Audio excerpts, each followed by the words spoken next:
Sí, buenas tardes. Buenas tardes. Buenas tardes. ¿Están con sueño? ¿Ah? ¿No están con sueño? Pero se escuchan aburridos, sí, buenas tardes. Estoy preocupado ya. Estoy preocupado porque teniendo un público tan joven como ustedes, con esa energía tan baja, me preocupa. ¿Ah? Nuevamente, muchachos, buenas tardes. Buenas tardes. Correcto, así me gusta, buenas tardes. Es un placer, un gusto estar aquí con ustedes. Tengo el placer, el honor, la bendición de poder compartir con ustedes en este momento como maestro de ceremonia, en este magno evento, en este primer simposio de antibioticoterapia en odontología.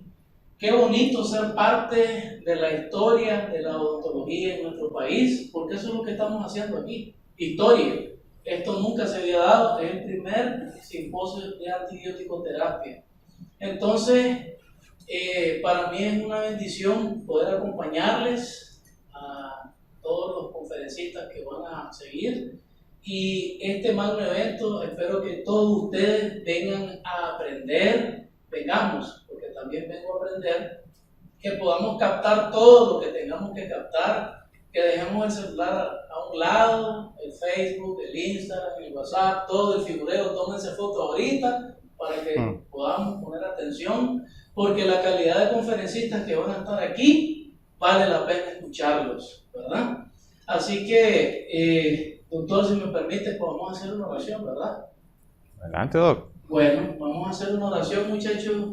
Yo soy católico, evangélico, mormón, yo soy testigo de Jehová, todo, así que no se preocupen por eso. Lo importante es pedirle a Dios que estemos aquí con salud para poder seguir aprendiendo. Amado Dios, te damos gracias en esta tarde por estar aquí.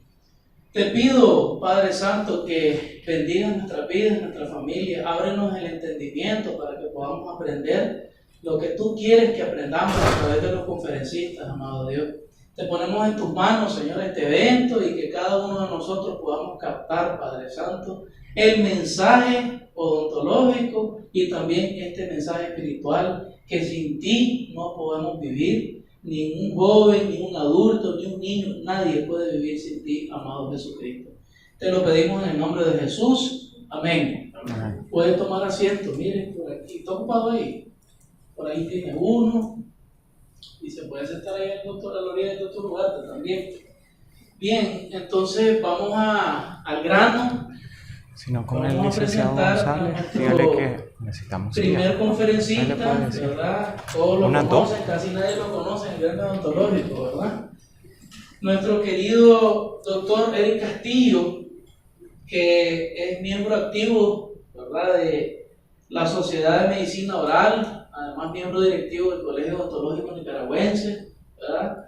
Con mucho cariño y respeto siempre lo queremos al doctor. Ya todos sabemos que es un hombre que ha hecho diferentes estudios, un hombre muy estudioso, estudió en la UNAM León, odontología general, tiene posgrado en docencia, posgrado en muchas cosas. Les decía que es miembro de la Sociedad de Medicina Oral Internacional. Nuestro querido doctor pues tiene diferentes títulos que no terminamos ahorita en esta tarde de mencionarlos, pero sí les puedo decir que el doctor es un gran profesional que hoy nos viene a compartir un tema de suma importancia para la odontología. Así que vuelvo y repito, pongámosle mucha atención al doctor. No se preocupen en tomar nota, el doctor siempre comparte los links y esto y lo otro, entonces usted va a tener la información a mano. Ponga mucha atención y recibamos con un fuerte aplauso al doctor Eric Castillo, por favor.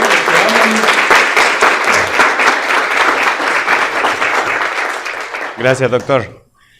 Es la parte más incómoda cuando me presenta el doctor Darwin, la verdad. Sí, pero gracias, se les agradece. Bueno, ¿quiénes fueron a MUO? ¿Quiénes fueron a MUO 22?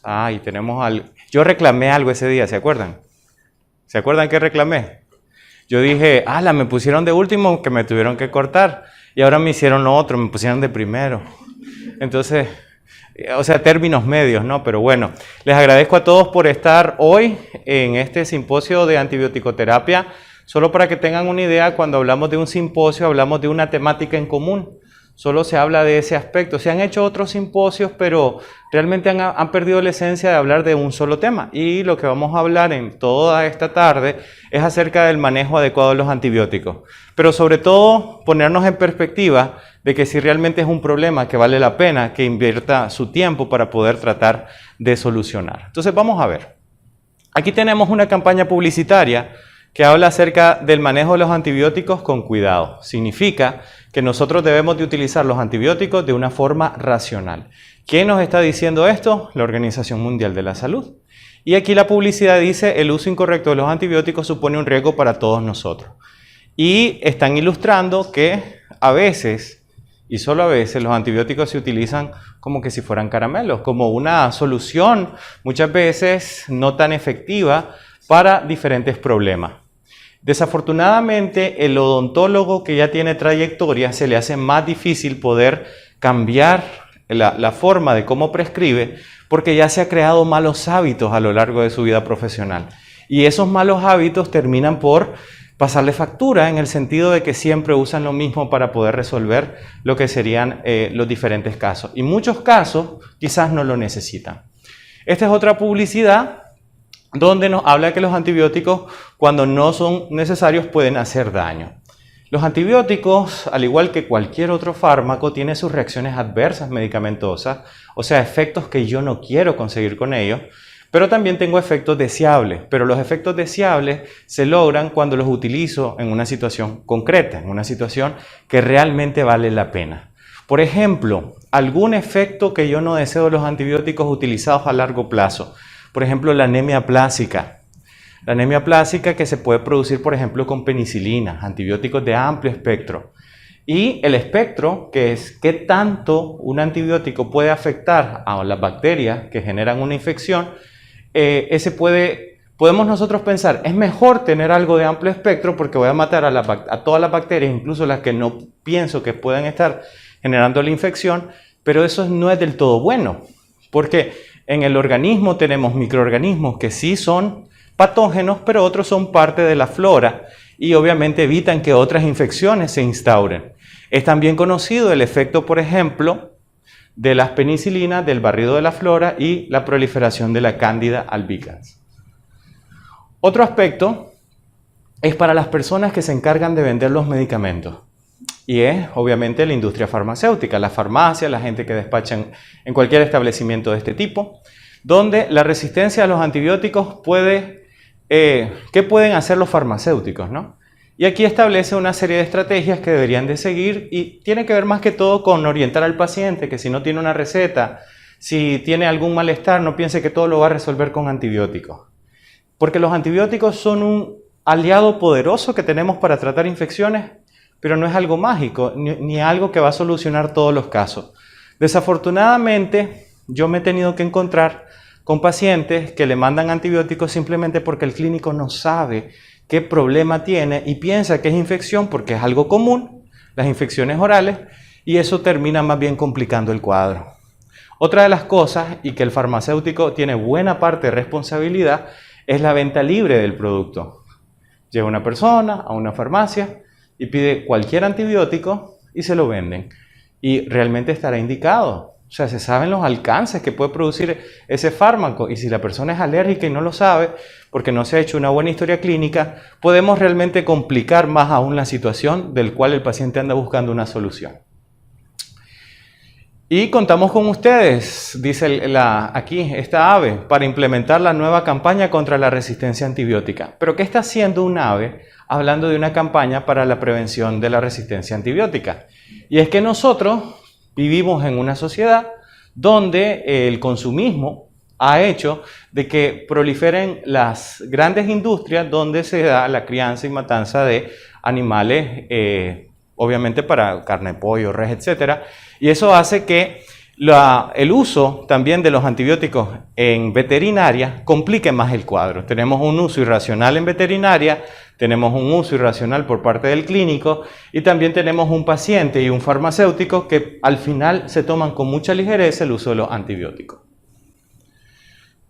Este es un caso de una pacientita del 2018. Allá en el 2018, ya a finales, nosotros hicimos una brigada de atención. Creo que la doctora Lezama está por aquí, la doctora Lezama. ¿Usted fue en la primera o en la segunda? ¿Usted estaba en esta versión? Sí, correcto. Ahí está la doctora que no me va a dejar mentir. En el año 2018 fuimos a Jinotega y atendimos a varios pacientes.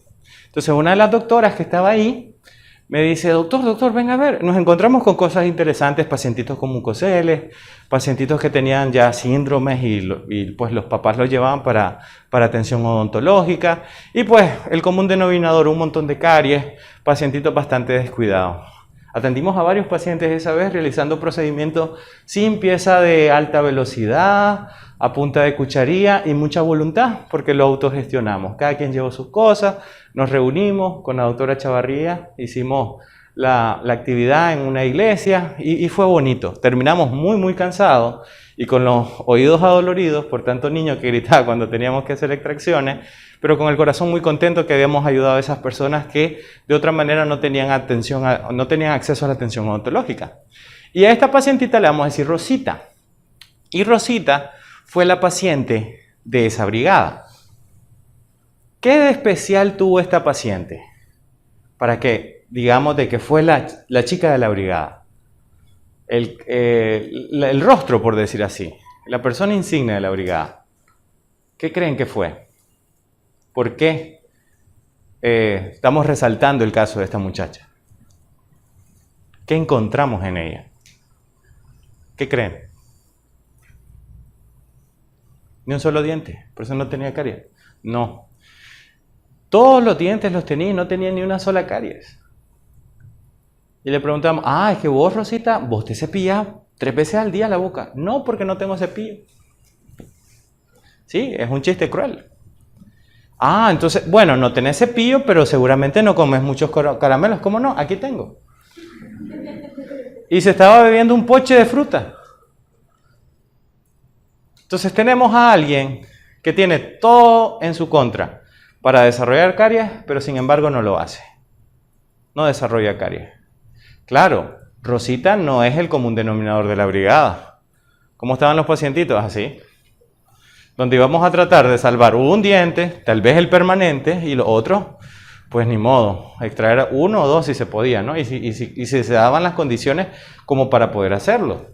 No es ningún secreto que el índice CO en nuestro país sea bastante alto, más que otros países de la región.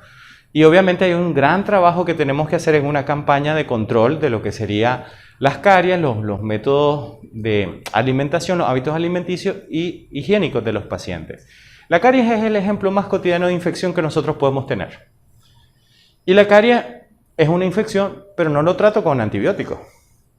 Yo no trato una infección por caries con antibióticos. ¿Por qué no? Porque los antibióticos tienen que secretarse por vía sanguínea y depositarse en algún sitio. Y hay sitios donde el antibiótico no puede llegar. Así que establecemos un primer principio. Los antibióticos tienen una accesibilidad al medio limitada. No podemos llegar a todos lados. Por ejemplo, si yo estoy en León, en mi casa, en la casa de mis papás, y yo tengo hambre, y yo tengo la aplicación de Hugo, y yo pido algo para comer por Hugo, no llega. ¿Por qué? Porque no tiene esa cobertura. Así pasa con los antibióticos también. No van a llegar a todos los sitios. No van a llegar a la dentina en el límite amelodentinario. Así que para eso necesito otro tipo de estrategia. Ok, ¿por qué debemos de recibir esta charla? Nosotros tenemos que estar muy conscientes de lo siguiente. Y les traigo una animación. Vamos a ver si ahí, para que se vea mejor. Esta animación es sobre los microorganismos que usualmente están sobre la encía en un paciente como usted o como yo. Un domingo que nos levantamos tarde si podemos. Y entonces, Ahí va.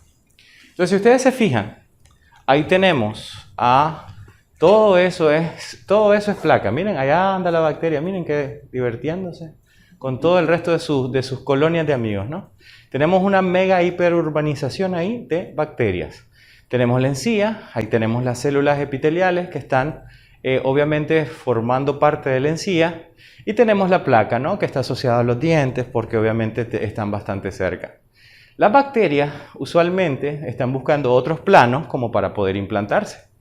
Así que entre los pequeños espacios que puede haber en una encía inflamada o por esa ranchita que nos comimos ayer en la noche, van a buscar una manera de cómo acceder a lo que serían los planos más profundos. Y debajo del epitelio, lo que nosotros nos vamos a encontrar es el tejido conectivo. Y en el tejido conectivo nos vamos a encontrar los vasos sanguíneos. Aquí tenemos el endotelio, donde fácilmente las bacterias pueden llegar a lo que sería el torrente sanguíneo y con ellas también llegan lo que serían sus toxinas. Y esto pasa todo el tiempo. Todo el tiempo las bacterias están accediendo a nuestro torrente sanguíneo, pero no todo el tiempo estamos enfermos. Así que debe haber una explicación para eso. ¿Cuál será la explicación para este fenómeno? ¿Por qué pasa? ¿Quién nos defiende de todas esas bacterias que diariamente acceden al torrente sanguíneo y que obviamente tienen una alta capacidad de generar infección? Pues el que siempre ha estado ahí con nosotros defendiéndonos, nuestro sistema inmunológico. Si nosotros vamos a revisar la literatura y buscamos artículos, vamos a tener una enorme cantidad de artículos que nos hablen acerca de la resistencia antibiótica. Y la resistencia antibiótica es, los antibióticos ya no son tan efectivos como eran antes, ya no son tan buenos como eran antes. Pero ¿qué ha pasado? ¿Por qué ha sucedido eso? Nosotros hemos sido parte del problema, los pacientes han sido parte del problema, la industria ha sido parte del problema, las farmacias han sido parte del problema, todos hemos tenido alguna cuota de responsabilidad con eso. Y eso ha hecho que hoy por hoy la cantidad de antibióticos se nos esté agotando. ¿Cuál fue la crisis más próxima donde vimos la punta del iceberg con respecto a esto? Cuando estuvimos en plena pandemia y habían pacientes que necesitaban quizás acitromicina y si no respondían con acitromicina, pues tenían muy pocas opciones. Y el tener pocas opciones hace de que sea un grave problema. La Organización Mundial de la Salud plantea de que si hoy en día, sí, 15, 16 de julio, no tomamos medidas concretas para combatir la resistencia antibiótica, en el año 2050 probablemente tengamos 10 millones de muertes al año.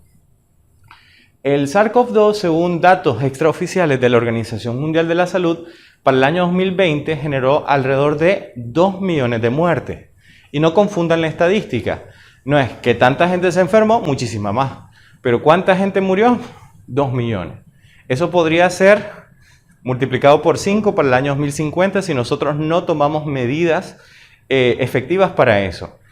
Y hay una tabla que trata de ubicar cuáles son los profesionales de la salud, hablando médicos, enfermeras, paramédicos, etcétera, odontólogos obviamente, y dónde estamos nosotros en el ranking de generar resistencia. Y estamos en el top 10. Somos el 6º lugar. Somos la 6ª profesión o especialidad, si ustedes lo quieren ver así, del área médica que genera más resistencia antibiótica. ¿Cómo hacemos para evitar eso? Obviamente, sabiendo elegir en qué caso lo debemos de usar y en qué caso no.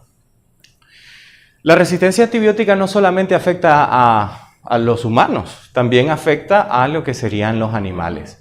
La industria farmacéutica ha llegado a también el área veterinaria y le ofrece ciprofloxacina, le ofrece penicilina, le ofrece clindamicina a los animales. Y esos antibióticos usados de forma irracional también terminan por generar resistencia.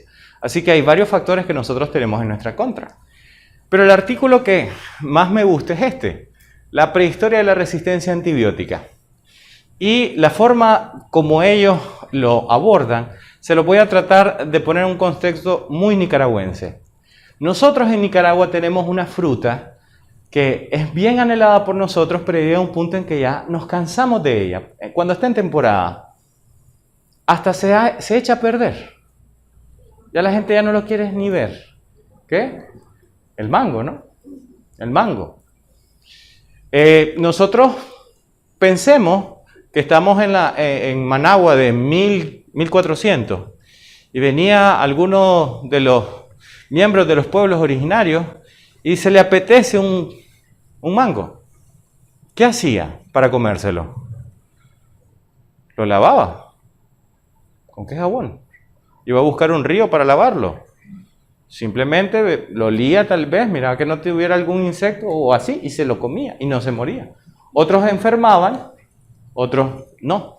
Selección natural, ¿no? Pero ¿quién se encargaba de evitar la infección?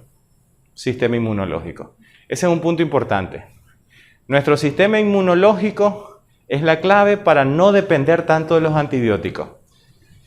Y depender de los antibióticos es como, por ejemplo, si yo después de cada extracción yo mando antibióticos. No es algo que esté justificado. Hoy en día no está justificado. Pero hay quienes defienden y sacan la bandera de yo lo voy a mandar por prevención. Pero la prevención de las infecciones no se hace así. Una infección no se previene mandando antibióticos por 7 días. Una infección se previene mandando antibióticos con un esquema bien específico que se llama profilaxis antibiótica. Y para dar profilaxis antibiótica se necesita reunir unos requisitos. En concreto, 3 requisitos. El primero, para hacer profilaxis antibiótica, es que el paciente no tenga una infección. Sí puede desarrollarla, pero ahorita, al momento de la cita, no lo tiene. El segundo criterio es que es un paciente que tiene alguna enfermedad limitante o que afecte su respuesta inmunológica. Hoy por hoy, la lista de pacientes con problemas inmunológicos es cada vez más grande.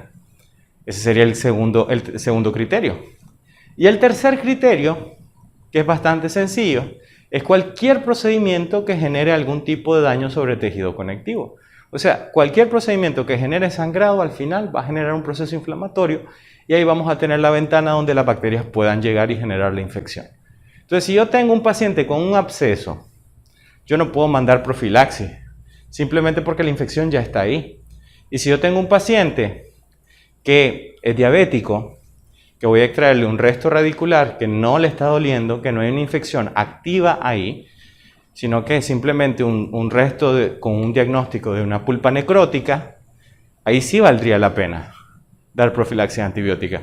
Pero no por 3 días, no por 5 días, no por 7 días, sino por 24 horas máximo o 1 hora antes del procedimiento. Eso es lo que se establece como la premisa para hacer profilaxis antibiótica. Así que después de una extracción, no es necesario mandar antibióticos. Si es necesario, controles locales, medidas de control local, que vamos a decir cuáles son. Ok, este es un dato del año 2019. En Estados Unidos, 1 de cada 3 antibióticos prescritos por los doctores fue prescrito de forma innecesaria.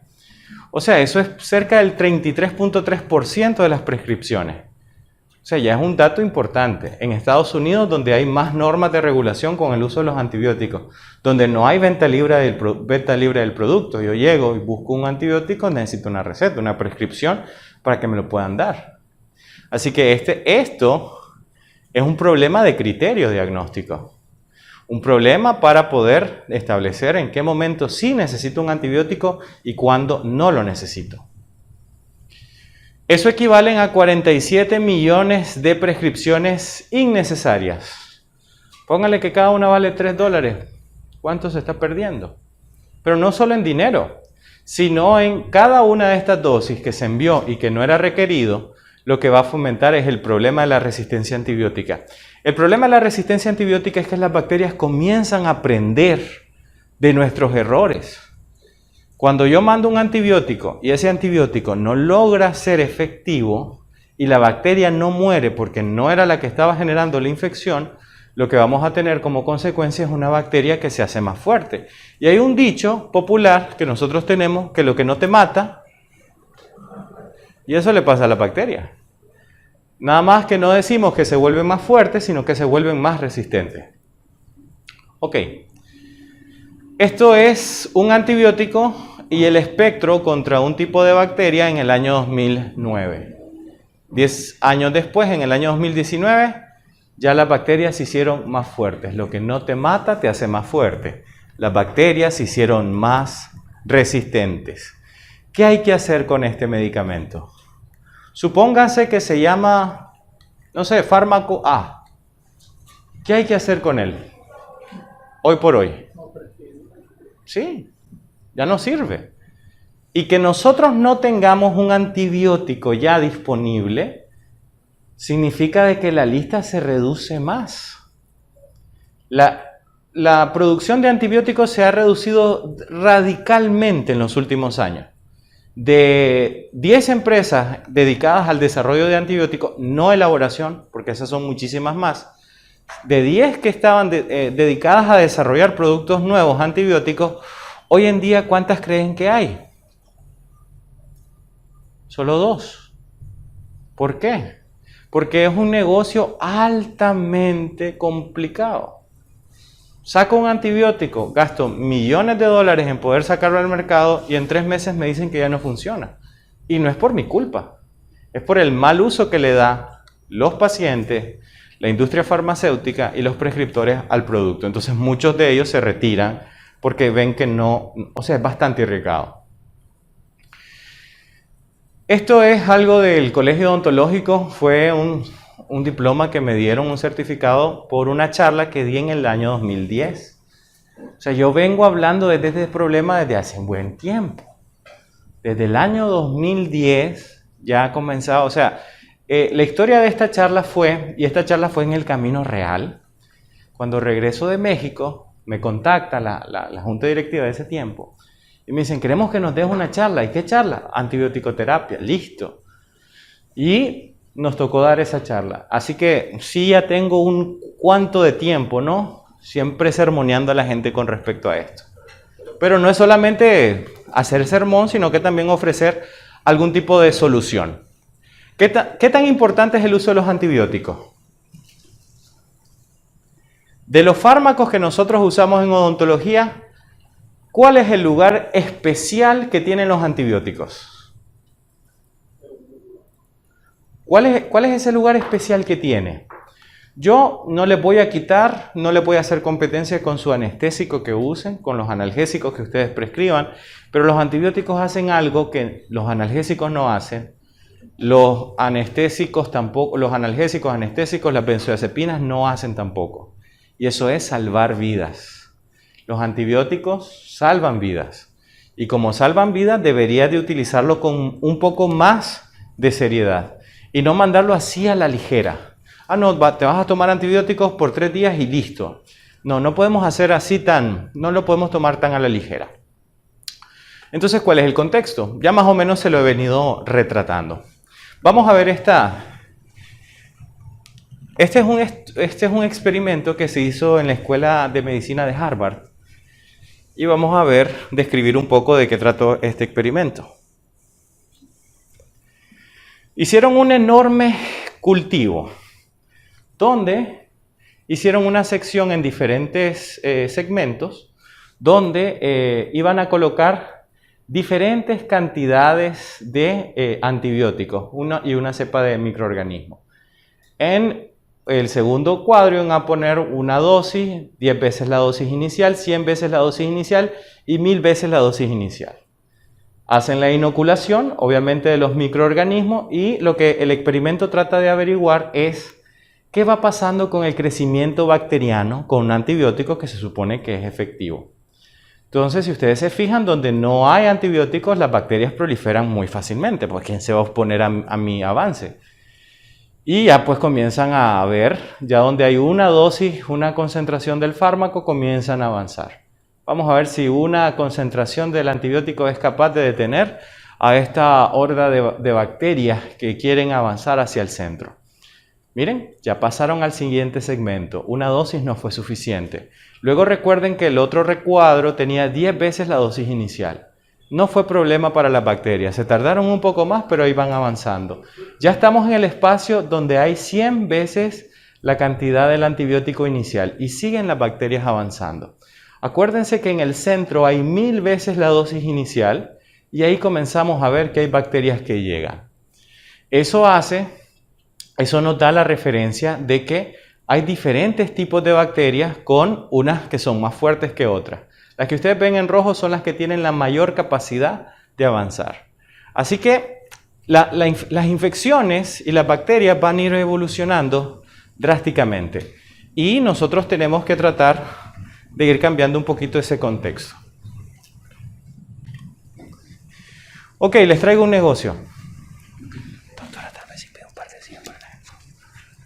Ok, vamos a ver quién se quiere sumar. ¿Quién tiene alma emprendedora aquí? Ok, Sofía, perfecto. Ok, le tengo un trato. Solo con usted voy a negociar porque usted fue la primera que tuvo visión. ¿Ya? Entonces, por eso me voy a dirigir exclusivamente. Si el resto se quiere meter en el negocio, lo siento. Yo ya tengo a mi socia.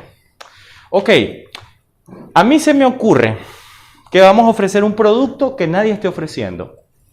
Y va a ser un producto para el modelo, el iPhone 4. ¿Qué vamos a hacer? Vamos a hacer covers personalizables para el iPhone 4. Búsquelo, no lo va a encontrar. No tenemos competencia.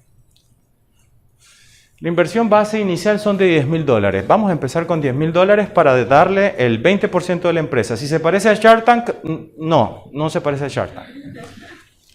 Ok, ¿qué dice Sofía? ¿Se suma o no se suma? Tenemos un mercado de 7 millones de nicaragüenses allá afuera que nos esperan. El momento es ahora. ¿Sí? Bueno, ahí le paso la cuenta. Ok, para el depósito. Ok, quiero ver dónde están esos haters que no quieren meterse a mi negocio. A ver, enfrentémonos. Edgar, ¿por qué no quiere? ¿Usted conoce a todo el mundo en Nicaragua? Ah, bueno, si usted conoce a todo el mundo en Nicaragua, usted tiene la razón. Pero, lo que Edgar piensa es cierto. ¿Para qué voy a meter mi dinero en un producto que ya, obviamente, prácticamente ya no está en el mercado? O sea, que alguien, o sea, si usted encuentra a alguien que tenga un iPhone 4 todavía y no es su abuelita, etiquételo con el hashtag sos leyenda. Porque ¿cómo sobreviven ante las políticas tan agresivas de Apple con respecto a eso? Porque yo creo que la última actualización, iPhone 4 dice Apple, ¿qué es eso? ¿Qué es un iPhone 4? Háblame del X en adelante. Eso es lo que está en onda. Ok, ¿qué tiene que ver esto con el uso de los antibióticos? Ya lo vamos a ver. Los doctores aquí adelante no les voy a permitir que me contesten esta pregunta. ¿Saben ustedes, jóvenes, qué cosa es eso? ¿Para qué sirve ese dispositivo? ¿Cómo dicen? A los doctores no les voy a dar chance de que contesten. Una antena de televisión. Doctor, ¿usted ve televisión todavía? Sí. ¿Qué? Levante la mano, ¿quién ve televisión? Espérate que ya viene la novela. Sí, pero ya es doctora, ¿no? Pero, por ejemplo, Yolaina, ¿dónde está Yolaina? Yolaina, sí, es que así no la reconozco. Yolaina, ¿usted ve televisión? No, miren, doctora, miren, hay gente que está en onda y gente que ya no está en onda. Ya, sí, hasta la doctora sabía cómo hacer cuando se fregaban las patitas de esto. A ese nivel, ¿no? Esto era una antena de recepción para los canales nacionales. Ah, yo quiero ver TNT. No puede con esto. Definitivamente no puede con esto. Entonces vamos a hacer esto, vamos a optar por la nostalgia. Y voy a introducir al mercado antenas de TV retro. $50. En el televisor pantalla plana que la mayoría tienen en su casa, ¿dónde lo van a poner? Dice que ni siquiera tiene televisor. No importa, doctora, no tiene nada de malo. Perdón, doctora, pero no se sienta mal por eso. Sí, no se sienta mal por... Sí, pasamos viendo más el teléfono que otra cosa y las series, así que no tiene nada de malo, doctora, así que tranquila.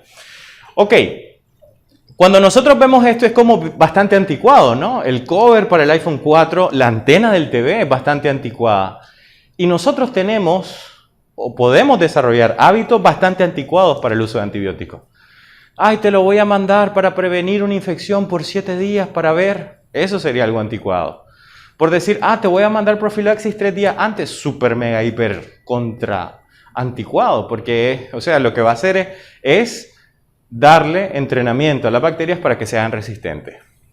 Entonces vamos a ver cómo está el contexto de la antibioticoterapia en Nicaragua. Este fue un estudio que hicimos para Odontocápsula en el año 2017 sobre cómo estaba el uso de los antibióticos en el país, ¿no? Porque yo puedo decir, yo conozco a algunas cuantas gente en Nicaragua, pero Edgar conoce a todos. Pero para poder decir eso, para poder evidenciar eso, entonces, Edgar, lo reto a que se tome una foto con Bad Bunny, el cubano que dice que es el Bad Bunny Nica. ¿Ya la tiene? Ok. 350. El cover. Gratis. Ok. Bien, entonces para poder saber qué anda mal con nosotros, primero tenemos que ver, ¿no? ¿Cómo estamos los hábitos prescriptivos? Para ese año se contabilizaba que en Nicaragua existían alrededor de 3.200 odontólogos entre activos y no activos, o sea, que estaban trabajando, ejerciendo y los que ya estaban retirados. Esos son datos del MINSA. Aquí está. La distribución de los odontólogos en el país, 59% en la zona pacífica, 26% en la zona del centro, por eso el doctor, que es de Chontales, de esa zona. Y tenemos, miren, 15% en la costa atlántica. ¿Quién quiere irse a la costa? Para allá vamos, qué bueno. Qué bueno, Judith, qué bueno. Entonces tenemos más odontólogos concentrados en el Pacífico. El Colegio Odontológico está organizando en octubre una gira para la costa. Sí, voy a conocer al fin la costa atlántica por una cuestión de trabajo, qué bonito. Sí, digo yo, ¿y dónde nos vamos a ir en la costeña? No, a un interlocal. Sí. Sí, ahí se va mi ilusión de ir en la costeñita y tomar. Hay un doctor que se llama, el doctor, bueno, de apellido real, que la esposa es piloto y se casaron allá en la costa atlántica. No sé si alguien lo conoce, el grupo. No, parece que no, solo yo. Bueno, no importa. ¿Cómo no? Ahí está. Sí, tenemos al doctor Rodríguez que sí lo conoce. Y sí, se ven bien bonitas las fotos. Yo pues pensaba tener fotos así, pero parece que este año no va a ser. Entonces es importante saber lo que se hace para poder mejorar, ¿no? No contamos con información del comportamiento prescriptivo de los odontólogos porque existe un libre albedrío en cuanto a la prescripción en Nicaragua. ¿Quién controla lo que usted prescribe? Nadie. ¿Y controlarán a las farmacias lo que vende? Pregunto. Pues le voy a decir que sí, pero no todo. Lo que el Ministerio de Salud tiene una ley que manda a evaluar el comportamiento de la venta de psicotrópicos. Y que son, pues, por ejemplo, benzodiazepina, tal vez algún tipo de hipnótico sedante adicional, algún barbitúrico, pero los antibióticos no están en la lista y deberían porque es un problema que nos afecta a todos, ¿no? Entonces, ¿qué es lo que le hicimos en esta investigación? 8 participamos en el equipo investigador, 653 odontólogos abarcamos, este es el porcentaje de cobertura que logramos y se hizo una encuesta digital con 14 preguntas. Vamos a ver algunas de las preguntas que tienen que ver con respecto a los antibióticos. Ante el diagnóstico de una infección aguda, ¿qué antibiótico utilizarías? Si hay una infección aguda, ¿qué antibiótico vas a usar? 23.7% dijo clindamicina, 68.2% dijo amoxicilina, 8.1% dijo otros antibióticos. Yo estoy casi seguro de que si hacemos esta encuesta otra vez, yo les aseguro que la clindamicina va a estar más arriba. Pero la solución no es esa. No es como, esto ya no sirve, paso a otro. Porque para poder saber exactamente qué antibiótico tengo que usar en cada paciente, tendría que hacer un cultivo. Y muy poco agresivo. La gran mayoría de veces que hay una infección, hacemos algo que se llama una antibioticoterapia empírica, lo cual no está mal, siempre y cuando nosotros después de las 72 horas evaluemos. ¿Ve? Lo que yo hice estuvo bien, el paciente se siente mejor, chill. Si no se siente bien, entonces tenemos que cambiar, ¿no? Entonces, porque me equivoqué, no era ese el antibiótico que debía usar. Entonces, no es cambiar, quítate tú para ponerme yo, ¿verdad? Sino se trata de utilizar aleatoriamente los fármacos. ¿Cómo evitamos la resistencia antibiótica? Se les preguntó, ¿no? ¿Cómo evitan ustedes la resistencia antibiótica? Tenemos que combinando antibióticos el 15%, dejando de usar los antibióticos, esto me parece un poco irresponsable, y después tenemos disminuyendo la dosis de los antibióticos. Esto también denota de que no hay un conocimiento sólido sobre cómo funcionan los antibióticos y esto pues es irresponsable. Ahora, si yo no sé muy bien cómo funcionan y los combino, pues si es la primera vez que va a tomar, pues no combine nada porque puede ser peligroso. Y también puede pasar con los antibióticos. Y casi la mitad de ellos pues no contestó algo concreto, no eran unos lineamientos concretos sobre lo que se debía de hacer. Después les preguntamos, en caso de no obtener resultados efectivos, ¿cuánto tiempo esperamos antes de sustituir el antibiótico? O sea, yo mandé un antibiótico, vamos a ver cómo se siente el paciente, cuánto tiempo yo espero para que se mejore el paciente. Para decir, sí hice bien o no, metí la de andar, así que tengo que cambiar. Entonces, el 73.5% dijo 48 horas, el 15.3% 12 horas, el 11.2% dijo 72 horas. ¿Y cuál era la respuesta correcta? La que menos seleccionaron. 3 días deben de ser el tiempo que yo debo esperar para ver si mi antibiótico terapia funcionó correctamente. Claro, siempre y cuando yo tenga una infección entre las manos, porque si no tengo infección, entonces no debería mandar antibiótico. Otra de las preguntas es, ¿ha hecho alguna vez alguna prescripción de combinaciones de antibióticos? Y la gran respuesta fue que no. Qué bueno, porque si no la sabemos usar bien, mejor no combinar. En eso sí salimos bien. Y en caso de que requiramos profilaxis antibiótica, un paciente y este fuese alérgico a penicilinas, ¿qué opción utilizaría? Tenemos 22% clindamicina, 8% metronidazol, cefalexina el 29% y eritromicina el 41%. La eritromicina antes estaba en los esquemas de profilaxis antibiótica, ahora ya no. Y por una cosa bien sencilla. Cuando se empezaba la profilaxis antibiótica con macrólidos, como en este caso la eritromicina, sin embargo, no es que ningún macrólido esté en la lista, porque la citromicina sí lo está, pero la dosis es muchísimo menor. Para hacer profilaxis con eritromicina eran 3 gramos. Y yo reto a alguien que se tome 6 tablet caps de eritromicina sin tener ganas de ir al baño. Muchísimos pacientes que se le daba profilaxis con eritromicina, le decía, Doc, ¿dónde queda el baño? Porque obviamente genera efecto gastrointestinal. Entonces lo sacaron de la lista y ahora lo que quedó fue la citromicina. La cefalexina también está en la lista, el metronidazol no, porque no tiene espectro para profilaxis antibiótica, y la clindamicina está bien. Estas 2 opciones están correctas. Sin embargo, estas 2, que son casi el 50%, pues nos queda a deber. Ok, existe entonces una fórmula. Yo tengo que saber cuáles son las necesidades de manejo de infección de mi paciente, cuáles son las variables que pueden modificar eso para tener más o menos éxito en el resultado de la antibiótico-terapia. Entonces, usar antibióticos implica 3 cosas. 1, contestarnos esta pregunta. ¿Sí realmente necesita el paciente antibiótico? ¿Realmente lo necesita el paciente? Decir sí o no. O sea, detenernos un poquito más para decidir mandarlo. Por favor, no le manden antibiótico a un paciente por las consultas de WhatsApp. Doctor, mire, fíjese que tengo así que puedo tomar. Pero yo llego mañana, fijo. Sí. Sí, mañana. Es que sabe que se me hace más fácil dárselo. A mí me gusta más dárselo en la mano, doctor, y darle un apretón de mano. Hay pacientes que tienen una capacidad, una labia, ¿no? Tremenda. Entonces, saber si lo necesita, preguntarnos, ¿realmente este paciente está cursando por una infección? ¿Tengo toda la información como para saber de qué lo necesita? Si nosotros no estamos seguros, entonces evitemos darlo. Y lo otro es qué esquema usar. Los antibióticos se pueden usar de 3 maneras, muy diferentes. La primera manera, muy conocida, tradicional, es el tratamiento. El paciente tiene infección, mando antibióticos por 5 a 7 días y pues el paciente resuelve. Trato la causa de la infección, lógicamente. El segundo esquema es la profilaxis antibiótica. La infección no está todavía, pero es altamente probable que se genere. Y tenemos la tercera, que es la que quiero que tratemos de implementar en la práctica, que es el control local.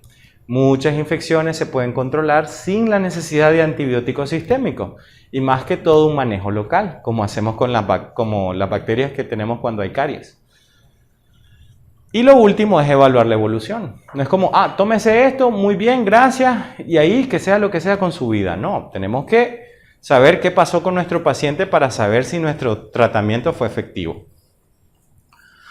Ok, hay un principio fundamental para el tratamiento de las infecciones en cuanto al espectro de bacterias que nosotros podemos encontrar. Usualmente todo lo que está por encima de la encía, de lo que pueda ser la corona clínica o anatómica del paciente, según fuera el caso, todo lo que está por encima va a predominar bacterias gram positivas. Y todo lo que esté por debajo de la encía va a predominar bacterias gram negativas. Podemos encontrar bacterias anaerobias, algunas de ellas pueden ser facultativas en la parte superior, pero ese es el principio fundamental. En la parte gingival, por decir así, o dentro del hueso o por debajo de la encía, vamos a tener bacterias anaerobias y por encima vamos a tener bacterias aerobias, principalmente. Significa que si yo tengo algo acá, yo lo puedo tratar sin necesidad de mandar algo sistémico. Ahora, el mandar algo sistémico va a depender muchísimo de este señor, del hueso alveolar. Dependiendo de cómo esté el hueso alveolar, yo tomaría la decisión de hacer o no uso de lo que sería la antibiótico-terapia sistémica o local. Si la infección todavía está dentro del hueso, probablemente no mande un antibiótico. Y si no, preguntémosles a los endodoncistas. Hoy por hoy, si hay una radiolucencia periapical y hay una infección, hay un absceso, se realiza la endodoncia. ¿Y cómo matamos a las bacterias que están ahí? Bueno, a través del hipoclorito que se usa. Pero también, ¿cómo lo matamos? Haciendo un buen sellado tridimensional del conducto, colocándole su corona, su restauración adecuada, y con eso tiene que ser suficiente. Pero ¿qué pasa con algunos pacientes? Se quedan con la restauración temporal. Mire, ¿y cuándo se va a hacer la corona? La próxima semana. Y ya no volvió. Y se da, pues obviamente afecta el sello tridimensional y eso hace que se dé recidiva, porque bacterias que están aquí migran hasta la parte periapical y generan una infección nuevamente. Vamos a poner este caso.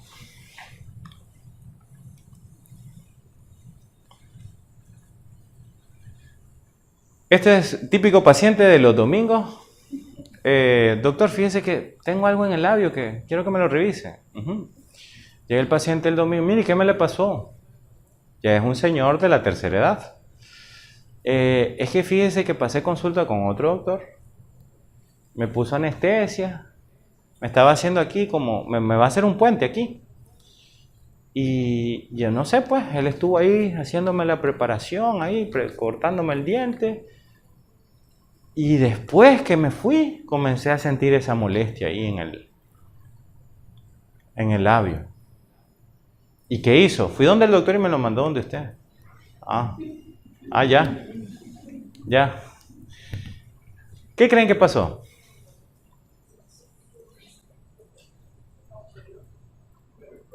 Una laceración, una iatrogenia. O sea, nos puede pasar. O sea, todos en algún momento de nuestra vida profesional hemos cometido algún error. Y yo les aseguro que la mayoría de las veces, de los ejemplos, si cometemos un error, quizás no era algo que queríamos o estábamos aprendiendo. Yo en uno de mis podcasts cuento de la primera iatrogenia que tuve. Y es bien difícil que un odontólogo comparta eso, porque todos somos dioses del Olimpo, que no nos equivocamos. Entonces, mi iatrogenia fue haciendo una clase 2. No, parece que no voy a hablar de ese tema. Sí, parece que no voy a hablar de ese tema porque ya vieron, el salón no quiere que les cuente de eso. Vamos a ver si es porque no tenía pila. Me quedé sin pila. Bueno, ya lo vamos a solucionar.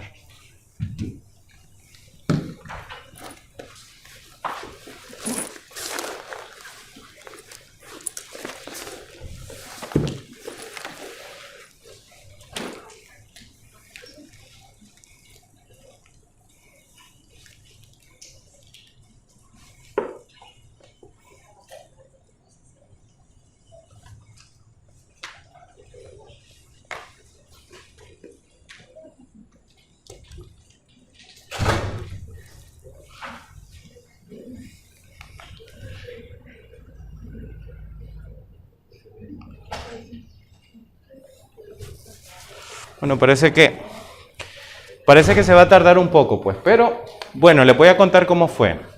¿Qué necesitamos para hacer una clase 2? Necesitamos banda y necesitamos, ¿qué otra cosa? Cuñas de madera. Y como nos pasa cuando vamos la primera vez y tal vez íbamos a hacer una clase 1 y nos quedó una clase 2, entonces la doctora pregunta, ¿y andás todo para hacer la clase 2? Y sí, creo que sí. Y entonces, ¿andás banda? Sí. ¿Andás portamatriz? Sí. No me preguntó cuña. Pero sí necesitamos cuña. Y cuando comencé a obturar ese diente sin cuña, dije yo, ¿qué mal podría pasar? Y entonces comienzo a obturar el conducto.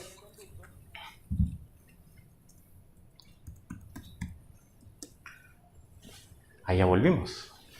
Comienzo a obturar el conducto, perdón, no estaba haciendo entonces, la cavidad, perdón. Y nunca se llenaba, nunca llevaba oclusal. Y seguía cargando otra amalgama. Y seguía. Hasta que llegó un momento en que llegó, ¿ves?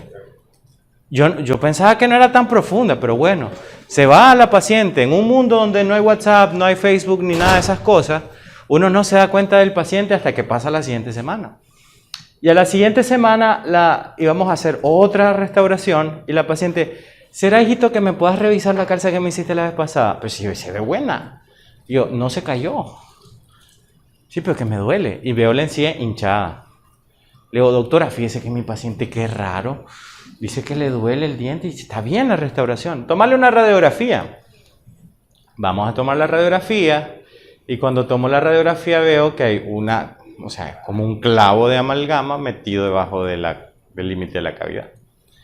Entonces llego con la doctora con mucha humildad y le digo, ¿qué hacemos, doctora? Quitásela. Bueno, explíquele, doctora, lo que pasó. ¿Y acaso yo se la hice? No, explícale vos. Y qué difícil, ¿no? Es como cuando uno le tiene que decir a un paciente eso, ¿no? También es difícil cuando uno le toca decir al paciente que esto ha sido culpa del otro colega, pero no lo vamos a hacer. Entonces el doctor le dijo, mira, si el doctor no te puede atender hoy domingo, vos tomate antibiótico por si acaso. Y eso es lo que les digo, las prácticas que no son muy adecuadas. Si tenemos esta laceración acá, hay bacterias que van a complicar el proceso. Pero el antibiótico que se secrete aquí para generar una limpieza de la zona no va a pasar. ¿Qué es lo mejor? Un control local. Ese es el tercer esquema, el control local de las infecciones. Entonces vamos a ver algunos elementos que nos van a ayudar muchísimo para establecer eso. El doctor Chavarría, en un simposio de Menarini hace varios años, endodoncista, dice, los métodos convencionales de tratamiento de infecciones, los tratamientos en general, han cambiado y seguirán cambiando. Por otro lado, el doctor Oscar Arias, nada en odontología se mantiene estático, todo evoluciona y vosotros debemos de ir de la mano de ese cambio. Y aquí viene lo bueno, con la doctora Former. La doctora Miguel Former dice, los antibióticos son muy diferentes a muchos de los fármacos que cotidianamente se utilizan en odontología y su uso racional es una práctica inteligente. Su uso racional es una práctica inteligente. Así que hay que, como les dije al inicio, saber cuándo sí y cuándo no lo debemos de usar. Ok. Aquí tenemos cuáles, según los datos de la Organización Mundial de la Salud, cuáles son las estadísticas de enfermedades y vamos a ver la parte de las infecciones. Las infecciones más comunes que se presentan son las infecciones del tracto respiratorio. Y en nuestro sistema de salud, los antibióticos que usualmente se utilizan para infecciones de esta índole son los antibióticos de los tipos penicilinas. Aquí tenemos, miren, infecciones respiratorias. Después de los eventos cardiovasculares, algún tipo de trombo, diabetes, etc., tenemos lo que son las infecciones respiratorias. Y muchísimas de esas veces son tratados con lo que sería penicilinas. Así que los pacientes toman penicilina, yo debería de cambiar un poco eso. Por ejemplo, existe la guía terapéutica de antibióticos. Esto es en México. Y ellos hacen una guía terapéutica cada año, Cada año van haciendo una guía terapéutica. Y obviamente cada año se muestra cómo los antibióticos han cambiado su efectividad y cómo se requiere un manejo diferente. ¿Se puede complicar aún más el escenario en nuestro país? Sí, por esto. Sí. ¿Qué prefieren? ¿McDonald's o Burger King? Burger King, ok, qué bien. Cada quien con lo suyo, cada quien con lo suyo. ¿O prefieren un asado? La casa del... y se pone peor, Doc. O podemos tener ahí, miren, de los dos, ¿no? Pollo y res. Como les dije algo antes, ¿qué tienen en común estos tres alimentos? Sí, que viene de la vaca, ¿no? Y esto, sí, seguramente. Hay un hotel en Juigalpa que es la Hacienda.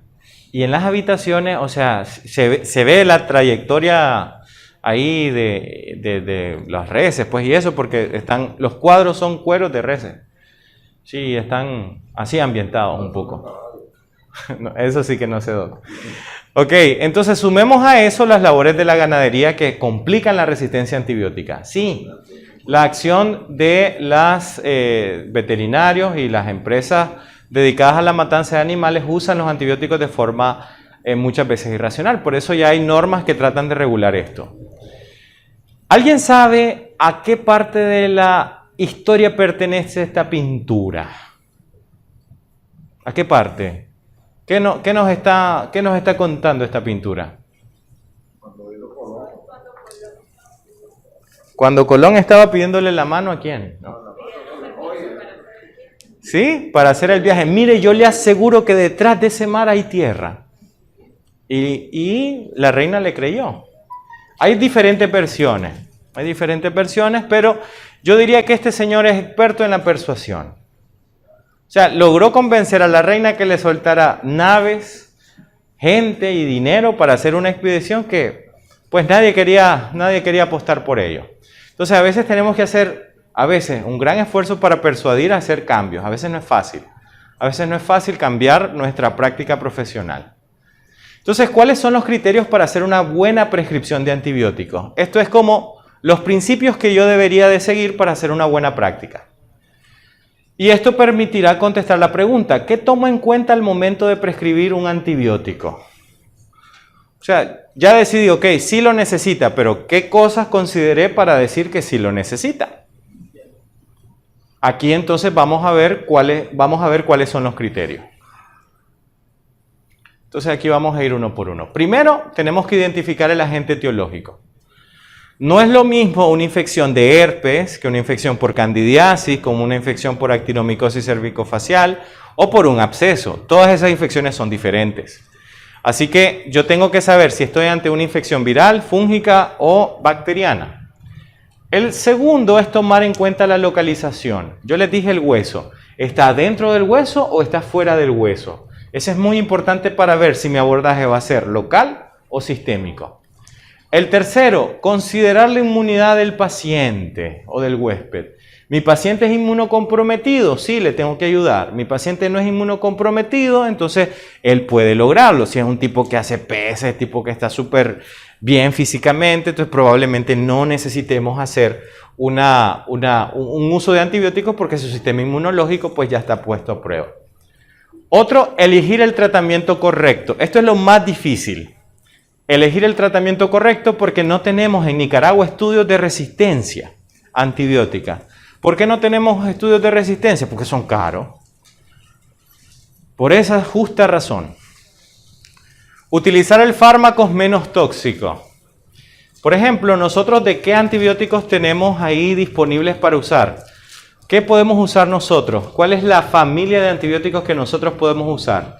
Penicilinas, cefalosporinas, macrólidos. Podemos usar también lo que son las quinolonas, los nitroimidazoles. Tenemos una lista amplia, pero a veces nos quedamos con un solo antibiótico. Nos casamos con un antibiótico y no podemos hacer eso. La mejoría clínica tiene que aparecer entre las 12 y 24 horas. Sin embargo, no es criterio suficiente como para dejarlo de usar si en las primeras 24 horas no funciona. Este criterio tiene un origen gracias a algo de la farmacocinética y es la vida media. Hay antibióticos que tienen vidas medias largas, como por ejemplo las 40 horas de lo que sería la acitromicina, un macrólido. Pero hay otros antibióticos que tienen una vida media corta, por ejemplo como las penicilinas. A las 72 horas se recomienda cambiar si no hay mejoría clínica. No hay que interrumpir prematuramente el tratamiento. El paciente, ¿qué pasa? Se siente bien al tercer día, yo mandé un esquema por 5 o por 7 y el paciente dice, pues ya me curé, ¿por qué tomo más? ¿Qué pasa con ese lapso de tiempo en el que dejé de usar el antibiótico? ¿Qué pasó? Doctor, no voy a responder lo que usted acaba de preguntar. Hay una situación ahí clínica. Usted dice, bueno, a las 72 horas cambia el fármaco. Pero el paciente malcriado te dice, pues si yo compro 7 días, te voy a mandar. Bueno, entonces seamos un poco más estrategas. Cómprese 3 días y hablamos. Si se mejora, entonces compre el resto del tratamiento, pero no deje de tomarse todo el medicamento. Eso les puede ayudar. Dice que no lo había pensado, pero sí está bien, ¿no? ¿Sí? Como la señora que le pregunto, mire, le mando profilaxis antibiótica. Hoy por hoy, las profilaxis antibióticas que yo hago, cuando voy a hacer, por ejemplo, una biopsia, siempre le digo al paciente que llegue 1 hora antes, o mínimo 30 minutos antes, para que en la consulta se tome el antibiótico. Porque me pasó con una señora que le pregunto, mire, ¿y se tomó sus 2 clindamicinas de 300 miligramos antes de venir? No. Pero, doña, si le dije que se lo tomara. Sí, pero se me olvidó. Bueno, no se preocupe, vamos a andar a pedir una. Ah, bueno, pues. Sí, así dice el doctor, tiene razón. Entonces, la experiencia también nos da ciertos giros que nosotros debemos de tomar con respecto a la atención. Así que es una buena intervención esa. La selección en base al diagnóstico, que tiene mucho que ver con esto, ¿no? Muchas veces nosotros hacemos prescripciones empíricas, porque no hacemos el cultivo. ¿Dónde sí o sí tenemos que hacer cultivo? Bueno, cuando tenemos infecciones severas o a nivel intrahospitalario. La reaparición de síntomas luego de mejoría es señal de resistencia. ¿Eso cuando pasa? El paciente tenía un esquema de 7 días y solo tomó 3 o 4 y luego regresan los síntomas. Eso fomenta la resistencia, porque cuando ya lo teníamos así, a punto de ganarle al enemigo, aparece el Real Madrid con sus remontadas, y una tras otra, y una tras otra, y una tras otra, hasta levantar la 14, aunque le dé su colerita, Conrado. Sufre en silencio y llora en su casa, enllave la puerta de su cuarto y apague la luz. Que nadie la vea sufrir por algo que es inevitable. Ok, profilácticos solo en casos especiales. No nos pongamos paranoicos en la profilaxis. Solo cuando sea necesario debemos de enviarlo. ¿Cuándo es eso? Se cumplen los 3 criterios. ¿Cuáles son los 3 criterios? Ausencia de infección, pero potencial. Un paciente con condiciones inmunológicas no las mejores. Y el tercero, que vamos a hacer un procedimiento de riesgo. Procedimiento de riesgo es todo lo que genere sangrado. Combinaciones de fármacos solo en ciertos casos. Por ejemplo, en enfermedad periodontal hay una combinación bastante buena y muy conocida. ¿Se la saben? Conste que conozco a varios doctores que les puedo preguntar. Dígame, Sofía. Pero la combinación de amoxicilina más ácido clavulánico no es en sí misma una combinación antibiótica. Es una combinación de sustancias, porque el ácido clavulánico no es un antibiótico. Usted le da a un paciente ácido clavulánico solito, sulbactán o tazobactán, que son 3 inhibidores de la beta-lactamasa, y el paciente no mejora. Tenemos que utilizar un antibiótico para poder generar el efecto, porque lo que estamos combatiendo ahí son bacterias resistentes a ese fármaco. Una combinación antibiótica es un antibiótico con otro antibiótico. Por ejemplo, el metronidazol con la amoxicilina en el tratamiento de la enfermedad periodontal. Es algo que se conoce desde hace su tiempito, pero gracias, Sofía. Y también tenemos que hacer el reporte del éxito alcanzado. ¿Por qué? Tenemos que compartir cómo nos ha ido porque eso nos va a ayudar a nosotros a saber por dónde anda el comportamiento de las infecciones. Esos son los principios de la antibioticoterapia en odontología para el manejo del paciente ambulatorio. Ok. Perdón, Sofía, aquí regreso. Listo. Ok. Entonces, el primer aspecto es, las infecciones de tejidos blandos y duros suelen tener una forma de evolución diferente. ¿Dónde evoluciona más rápido una infección? ¿En tejido blando o en tejido duro? En tejido blando. ¿Por qué? ¿Qué se opone a ese crecimiento? Nada. En el tejido conectivo solo tenemos la sustancia fundamental amorfa y las fibras, así que no nos ofrecen mucha resistencia. Pero el hueso sí. Por eso la infección va poco a poco, lentamente. Así que, ¿cómo trato una infección de tejido blando? Puede ser por vía sistémica, puede ser. Hay que considerar muy bien el caso para decidirlo. Y una infección a nivel del hueso puede también manejarse de forma local, pero hay que también ver las particularidades. Esto contesta la pregunta, este aspecto contesta la pregunta, ¿dónde está la infección? Luego tenemos las infecciones tienen una jerarquía de severidad, que contesta qué tan grave es la infección. Nosotros podemos catalogar las infecciones en leves, moderadas y severas. En el consultorio, pues leves, muchísimas veces vamos a tratar las leves, muchísimas veces. Y uno que otro vez nos va a tocar leves, pero severo difícilmente nos van a llegar al paciente ambulatorio. Entonces la severidad está dividida en estas tres categorías, leve, moderado y severo. Y esto es importante porque me va a permitir elegir no solo el fármaco, sino que la vía. Estoy en infección leve, puedo usar vía oral. Estoy en infección moderada, oral, si me arriesgo, parenteral intramuscular. Estoy en infección severo, pues ya tiene que ser parenteral, definitivamente, parenteral. Y esto es el plato fuerte. Este cuadro ustedes lo tienen que interiorizar muchísimo, porque habla la escala de severidad según los espacios anatómicos comprometidos. Y aquí tenemos las escalas de severidad del 1 al 4. Fíjense que el 1 dice riesgo leve para vía aérea o estructuras vitales. ¿Cuáles son los espacios ocupados? Huesos maxilares.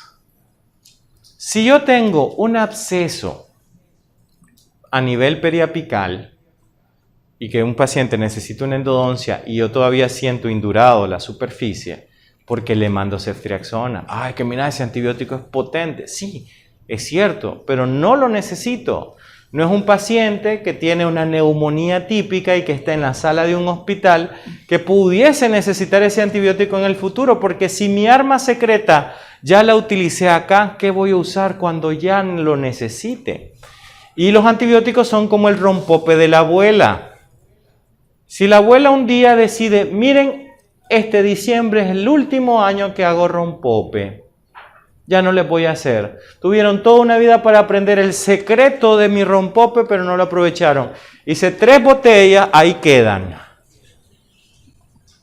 ¿Qué voy a hacer con ese rompope de la abuela? Ah, ¿cómo dice? Soñarlo, pues si tiene 3 botellas, doctora. O sea, viene desconocido número 1. Ah, ¿querés probar el rompope tradicional de mi abuela? ¿Querés que te llene el vaso? Medio litro, ¿no querés llevar a tu casa? O sea, lo vamos a estimar, ¿no? Vamos a tratar de usarlo poco.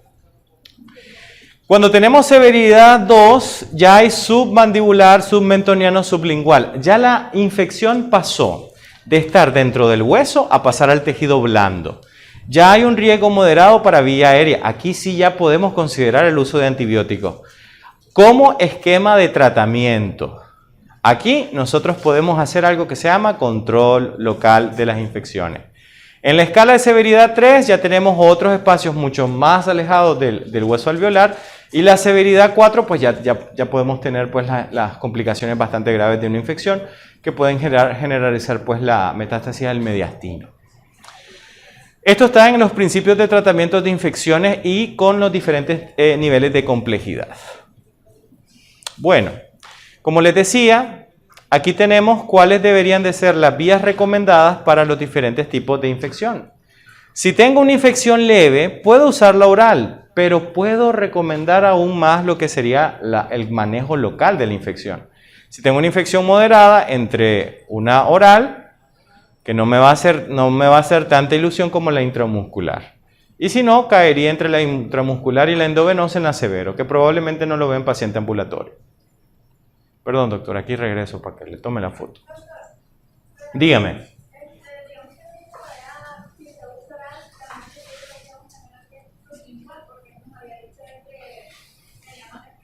Sí, el problema de lo sublingual es que la disolución de la cápsula no es tan rápido como una tableta. Uno usualmente utiliza tabletas para lo sublingual, a menos de que usted coloque el polvito debajo de la lengua. Pero no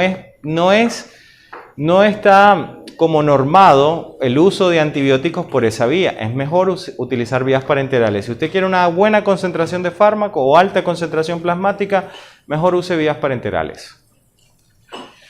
Después tenemos el tercer aspecto. Las infecciones tienen periodos de evolución. Esto contesta la pregunta, ¿cuánto tiempo tiene la infección de estar ahí?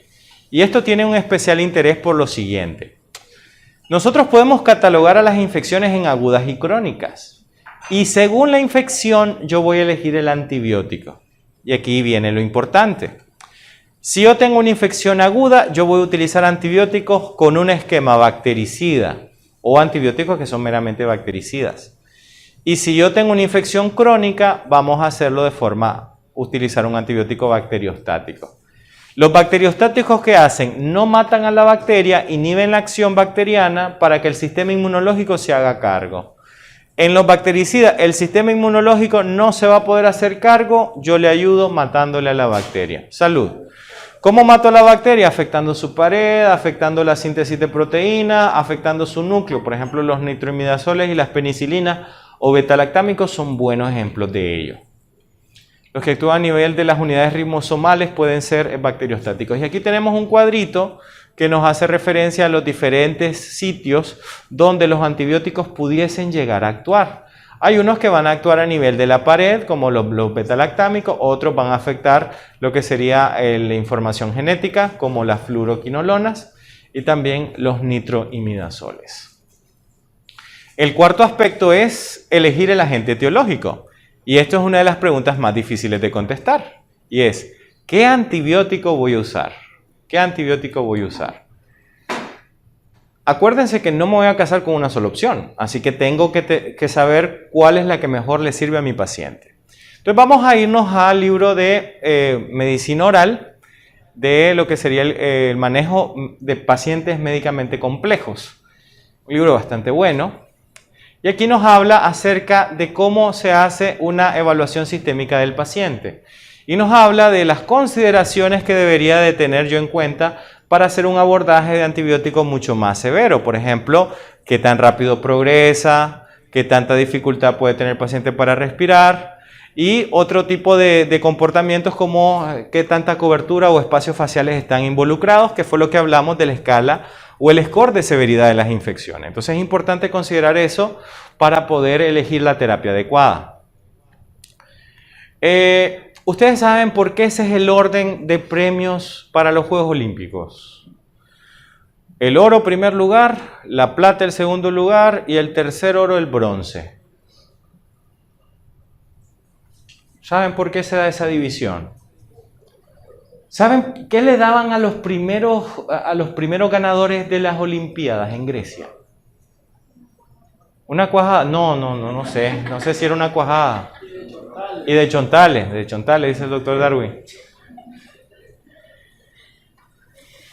Daban la corona de olivo y una manzana. Ahora, si ustedes se quieren sentir ganadores, cómprense una manzana. Así hacían antes. Esto pasó por la era industrial, donde los metales eran catalogados por su valor. Hoy en día el oro es más caro que la plata y el bronce, y eso hacía de que se colocara pues la calificación o la escala de victoria según el más alto valor, el intermedio y el más bajo valor, pero dentro de un grupo amplio de participantes.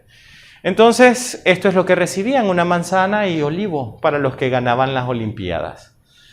Entonces eso fue cambiando hasta llegar al oro, ¿no? Y ahora vale más el oro que la manzana, pero bueno. Entonces, miren, ¿cuál sería nuestro oro? ¿Cuál sería la forma, el gold estándar para la detección de las infecciones? La detección de las infecciones tiene que ser a través de métodos que me permitan augurar el comportamiento de esta. Puede ser imagenológico, puede ser bacteriológico a través de exámenes de laboratorio. ¿Cuál sería el de plata? Restringirme solamente a radiografías. Una forma de detectar las infecciones a través de una radiografía convencional 2D o puedo utilizar pues las tomografías computarizadas.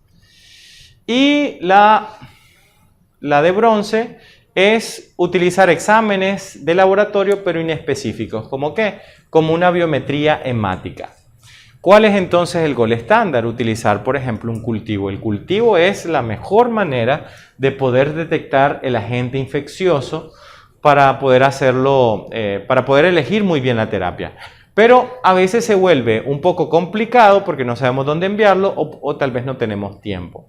Por eso utilizamos la prescripción empírica. Pero si va a ser una prescripción empírica, que significa no sé qué agente etiológico exactamente esté ahí, pero sé que probablemente esté causándolo, eso me puede ayudar. Evaluándolo sí a las 72 horas. Esa es la condición sine qua non. Y aquí tenemos los principios de la antibioticoterapia que ya más o menos lo hemos resumido con lo que hemos dicho antes. Ahora, esto es muy importante, que era lo que decía con respecto a cuál va a ser el abordaje. Tenemos un diente, tenemos un proceso infeccioso. Si la infección ha respetado el hueso y la infección está solo en hueso, recuerden que el SCORR nos ubica la infección como una escala de severidad 1. Significa que es leve, no hay un riesgo real para afectación de la vía aérea. Por lo tanto, aquí ¿cómo lo resuelvo? Si no ha perforado el hueso, haciendo una endodoncia, utilizando mi hipoclorito de sodio y obturando ese conducto y poniéndole una buena restauración. Dígame. Ahí yo tuve, me gusta la endodoncia, yo veo bastante endodoncia también. Y hay estudios que ahora arrojan que no es necesario mandar antibióticos. Correcto. Hacemos una endodoncia. Sí. Lo que pasa es que nosotros hemos contribuido a que el paciente también todo lo convierta en antibiótico. Y entonces sí, como para salir del pase, para amortiguar los $250 de la muela que recibe, vaya a comerse el antibiótico. Pero los estudios han demostrado que nada hacemos. Lo que va a garantizar un buen tratamiento, eso garantiza que el paciente se recupere de eso. El manejo local, ¿no? Sí. Si hacemos una buena obturación, hacemos un correcto irrigado con la solución adecuada, debe ser suficiente. La historia no es igual cuando ya perforamos lo que sería, se perfora el hueso y hay un espacio aquí comprometido. Aquí las bacterias ya mucho más fácilmente pueden acceder a los vasos sanguíneos y la infección se puede volver importante. ¿Cuál es la mejor manera de tratar esta infección? Drenándolo. La mejor manera, aquí no hay san antibiótico que baje esta infección como un dreno. Así que hay que drenarlo. Hacemos un drenaje, debridamos, se le puede colocar algo para poder dispensar ahí la secreción purulenta, se coloca el dreno y ahí se puede utilizar, si se va a hacer una endodoncia, se puede irrigar y eso puede contribuir a reducir a la carga bacteriana que está ahí. Pero no olvidemos que el método local, como por ejemplo un drenaje, va a solucionar muchísimo más que un antibiótico. Solo mandarle un antibiótico a un paciente que tiene un absceso hasta cierto punto puede ser irresponsable. Entonces, ¿por qué falla muchas veces el manejo de las infecciones? Porque tal vez no se quiere hacer o no se indica la parte quirúrgica, porque el paciente tiene unas defensas inmunológicas no muy buenas, porque tenemos otro tipo de infecciones o comorbilidades que hacen que el antibiótico no logre su máxima efectividad. Así que, ¿qué debemos de hacer frente a la falta de estudios y seguimientos y una política de regulación, que es lo que nosotros tenemos entre manos? Para los que no conocen, este es el US Comfort. Este fue un barco hospital, tomaron un buque de petróleo, lo remodelaron, hicieron un hospital fuera de serie, que uno está en el Pacífico y el otro está en el Atlántico de Estados Unidos. Este tiene este tamaño con respecto a un portaaviones, hasta tiene helipuerto y todo el asunto. Y este barco hospital vino a Nicaragua, allá por el año 2016 creo. Y entonces ahí yo quería mi foto en el helipuerto. Yo quería, aquí estoy yo. Aquí estoy yo. No, sí, casi no salgo, pero no es Photoshop, muchachos, no es Photoshop, no crean. Entonces, no sé, aquí tengo uno de mis maestros, el doctor Joaquín Vega, el doctor Félix Trujillo. Aquí está la doctora Patricia Vilés. Está la doctora Patricia Vilés, el doctor Argüello, el doctor Alden, la doctora Cuadra. Miren, aquí está la doctora Cuadra. Ahí está, sí, ahí está la doctora Cuadra. Mira, a eso sí le tomó foto a Alison. Que valga la pena venir esta tarde, ¿no? Sí. Aquí está el doctor Yader, la doctora Cantón, creo que 2016. El doctor Guevara, la doctora Martínez, la doctora Viales. Y ahí está Indiana, creo que se llama esta doctora. Y tenemos al doctor... No, la doctora Samantha Espinosa. Ah, sí, bueno, sí, que no, solo de cara, solo esa vez. Es que yo comí con... O sea, ¿quiénes comimos? Yo comí con el doctor Yader y con esta, que era agregada. Sí, creo que era de Perú. Entonces, yo le pregunté, aprovechando que estaba con este doctor de Harvard, el doctor Ackerman. Sí, pues es decir, hablé con alguien de Harvard, ¿no? Sí. Entonces le pregunto, mire, como el 2016 creo, por ahí. El doctor Altamirano, el decano en ese tiempo. Es probable, sí, porque ahora es el doctor Pichardo. Entonces yo le pregunté, Doc, mire, la última crisis que habían tenido para esa época había sido el terremoto de Puerto Príncipe, que fue en Haití, que generó un montón de gente muerta y después tuvieron un brote de cólera y un montón de cosas. ¿Cómo hacían para atender a la gente si no conocían cómo era la resistencia antibiótica? Entonces decían, el doctor me dijo que lo que hacían era prescripción aleatoria. ¿Y qué era prescripción aleatoria? No mandar siempre a la población que estaban atendiendo el mismo antibiótico. Mandaban un antibiótico que funcionara, pero no fuera el mismo. No es que a todos le mandan clindamicina, no es que a todos le mandan amoxicilina. A vos te vamos a mandar clindamicina, a vos te vamos a mandar cefalexina, a vos te vamos a mandar macrólido, a vos te vamos a mandar fluoroquinolona. Entonces, alteraban el comportamiento de las bacterias porque no mataban de la misma manera a todas las especies.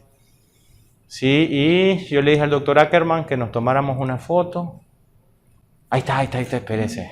Ahí está con el doctor Ackerman. Entonces, sí, así sonrío yo. Para los que me conocen, así sonrío yo. Entonces el doctor Ackerman lo que me contó es que necesitamos, me contó como Titi, sí, pero no vamos a hablar de eso. Que cuando no tenemos estudios de resistencia antibiótica, lo que se necesita es una prescripción aleatoria. Y entonces, ¿cuál es la propuesta de prescripción aleatoria? Esta. Esto es para el uso oral. Tenemos dos ciclos, el ciclo externo y el ciclo interno. El ciclo interno son antibióticos que tienen buen espectro contra bacterias anaerobias. Gran negativo, o sea, lo que está debajo de la encía. Y hay otros, los que están en el ciclo externo, sirven para infecciones aerobias, gran positivos principalmente. Hay antibióticos que tienen espectros duales, como la tetraciclina, como por ejemplo, aquí tenemos, bueno, de esta lista solo puse acá, pero los macrólidos sí tienen un espectro dual. Así que los macrólidos no se usan mucho, no se han usado mucho, pero no solo eso mandemos, ¿no? Tengamos diferentes opciones. Esto se parece bastante, me inspiré en la guía de color de 3M. Para los que conocieron esa guía de color, uno le daba vueltecita a los valores y ya más o menos le decían cuáles eran los colores indicados o los tonos para eso. Entonces voy a cerrar con este caso. Vamos a cerrar con este caso. Esta es una paciente que llegó a la consulta de un exalumno y llega la pacientita porque ella quiere hacerse aquí un tratamiento, quiere hacerse una restauración porque le anda molestando eso. Miren, yo le dejo una restauración a mi paciente, sí me reclama, ella no reclama, al que le hizo no le reclama, pero bueno, así son. Entonces el doctor se da cuenta que tiene un bultito acá, ¿no? Entonces vamos a ver de qué se trata. Ahí es donde me llaman a mí. Vamos a medirlo con una sonda, era bastante grande, era una lesión pedunculada. Preguntamos la historia de la lesión, cómo le apareció eso. Y no puse este caso, ¿verdad, Beatriz? El viernes. ¿No hablé de este caso? No, bueno, era para ver si había puesto atención. Sí, no se crean. ¿no? Entonces, le hacemos una prueba para ver si tenía base, y tenía su base ahí, pero era delgada. Utilizamos solución vital, azul de toluidina, nos marcó positivo, entonces vamos a hacer la biopsia. Aquí hay dos tipos de solución vital, la que es autosensible y la que no es autosensible. Entonces aquí usamos una autosensible, por eso usamos la lámpara de fotocuro. No es que le estamos poniendo una resina en el paladar, ¿verdad? Sí, claro. Sí, los nuevos campos de la resina. No. Entonces, ¿qué fue lo que hicimos? Este es un video, pero no se lo voy a poner porque de repente se vuelve largo y se me va la computadora y después la doctora ya me está diciendo el tiempo. Ok, entonces hacemos la biopsia, hacemos la incisión, quitamos la pieza quirúrgica y aquí tengo dos problemas. Vamos a tenemos una herida cruenta, ¿verdad? Y no podemos poner suturas porque tenemos un sacabocado como el resto quirúrgico. Voy a esperar que esto cicatrice por segunda intención. Ahora, como esto no era algo infeccioso y la paciente no tiene ningún tipo de predisposición a una infección, no voy a mandar antibiótico de forma sistémica. No voy a mandar profilaxis antibiótica, pero sí voy a hacer control local. La pregunta es, ¿con qué voy a hacer control local de la infección? ¿Cuáles son las propuestas para hacer el control local de la infección? ¿Qué puedo utilizar? Bueno, si ustedes se fijan, aquí a ningún laboratorio le pedimos que nos patrocinara, porque los laboratorios quieren que hablemos de sus productos, pero aquí yo les voy a decir algo que es tan bueno como la clorhexidina y mucho más barato, que es el peróxido de hidrógeno. Ustedes compren peróxido de hidrógeno al 10%, lo bajan al 3 o al 1%, y eso lo pueden utilizar ustedes como solución irrigadora. Ustedes pueden incluso hacer irrigación para conductos si no quieren usar hipoclorito y funciona muy bien. Hay estudios que demuestran que el hipoclorito junto con el peróxido de hidrógeno a un buen graduaje pueden ser bastante efectivos. Y eso mata a las bacterias anaerobias de un solo golpe, porque las bacterias no quieren oxígeno y el peróxido de hidrógeno lleva más oxígeno que el agua convencional. Por eso su fórmula es H2O2 y eso termina por hacer un efecto bactericida bastante bueno y bastante económico. Ya voy. ¿Cuánto cuesta el peróxido de hidrógeno? 30, 40 Córdoba. ¿Cuánto cuesta su envase de clorhexidina? No me contesten. Sofía, dígame. Sí, pero hay que entender la diferencia entre el ácido hialurónico y el peróxido de hidrógeno. El ácido hialurónico es un procicatrizante. Es como, mientras estén haciendo una construcción en su casa, probablemente no van a limpiar el piso, porque el nomasito se va a ensuciar. Primero limpian todo, termina de hacer todo y usted después empieza a limpiar. Lo que sería el ácido hialurónico es cuando ya la agresión en el tejido ya terminó y lo único que yo espero es que se cicatrice. Ya no hay riesgo de infección, pero aquí sí tenemos un riesgo de infección importante. Porque tenemos esta herida abierta y todas las bacterias que pueda tener la paciente. Entonces, hacemos irrigación con peróxido de hidrógeno y así llega al día siguiente. Como que si hubiéramos cauterizado la zona y no duele. Y lo hacemos en la clínica nada más. No es que le mandamos al paciente, hágase enjuague 3 veces. No, solo en la clínica. Dígame. Ok, lo combinamos con agua destilada. Usted utiliza un volumen igual de líquido que tiene, por ejemplo, agarre 5 cc de peróxido de hidrógeno al 10%. Entonces usted agréguele 30 o 40 ml de agua destilada, hace la combinación y ya le va bajando los graduajes, según lo que va haciendo. Haciendo una regla de 3. Usted pone, tengo 5 ml de peróxido, voy a ponerle 30 ml de agua destilada, ¿cuánto porcentaje será? Y ahí va a tener la respuesta. Entonces, ¿cómo lo bajamos? Haciendo una combinación mayor con unidades de agua destilada con una menor de peróxido de hidrógeno. Y eso lo pueden hacer en la clínica. No hagan, voy a hacer una mezcla para la semana. No, hagan una mezcla para el momento, ¿ya? Ustedes lo van combinando así, compren agua destilada, que no es cara, y peróxido, y eso les va a solucionar bastante bien. En alveolitis, sigamos mejor el protocolo, definamos si es seca o húmeda. igual no se recomienda utilizar antibióticos ahí. Hagamos lo que usualmente ha sido el gol estándar, una irrigación con solución salina. Y con eso debería bastar. Ahora, ¿en dónde le recomiendo que lo haga? Después de una extracción dental. Utilícelo después de una extracción dental en un caso donde hubiera algún resto radicular. Creo que tengo un caso aquí de eso, que es el último que les voy a presentar ahorita. Quiero ver.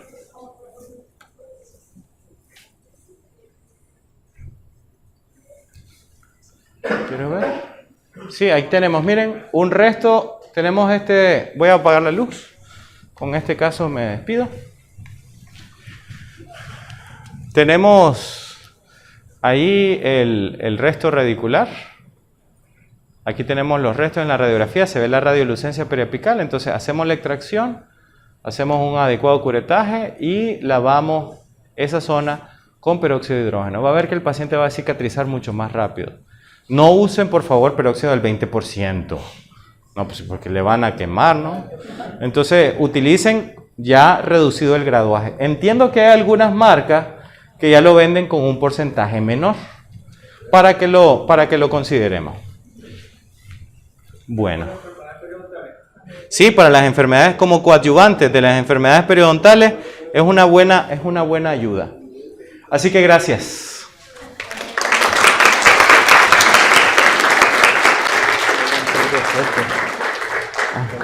Bueno, doctor, muchas gracias. ¿Disfrutaron la conferencia? Sí, no lo escucho tan animado, es que están con hambre, yo creo. Entonces, gracias, doctor, por compartir estos conocimientos importantes, ¿verdad? Cada uno de los aspectos valorados aquí y sí, principalmente la experiencia, ¿verdad? Con los casos clínicos, eso nos ayuda muchísimo a nosotros, los sí. Eso platicaba con el doctor Martín Ugarte, que el doctor Martín Ugarte es un maestro para nosotros, porque tiene más de 40 años de ejercer la odontología. Bájale. Más un poquito. Muy viejo. No, es la experiencia. Entonces platicábamos con el doctor de que este tipo de cosas nos ayuda al diario vivir, y esto es como el Padre Nuestro de todos los días lo vamos a